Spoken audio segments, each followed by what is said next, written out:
Ceritane bocah ngepit udan-udan dening Aprilia Nur A, kelas 5A SD Negeri Nggodean 2 Sidoagung Nggodean Sleman. Ngepit udan-udan dina Minggu awan kepungkur watara jam 1 awan ing langit dhuwur ana mendung peteng. Mendung kuwi saya akeh kandel lan saya peteng. Ora watara suwe ana angin saka kidul mengalor kanthi mlaku santer. Ora watara suwe terus ana grimis santer tumiba saka langit dhuwur. Grimise kuwi saya santer dibarengi karo santere angin.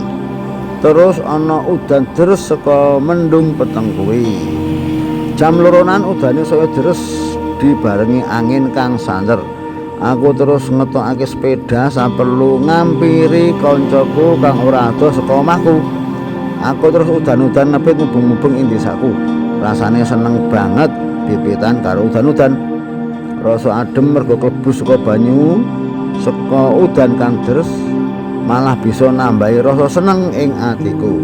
Semono uga kancaku, uga saya seneng sawise anggon ngepit tiba ning kali mergo dalane lunyu.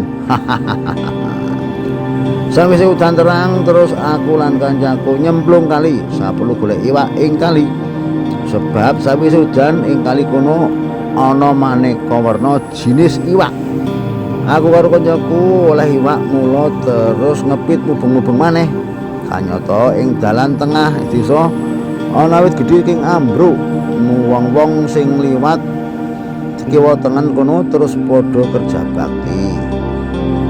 Padha sengkut anggone nyingkirake wit sing ambruk mau.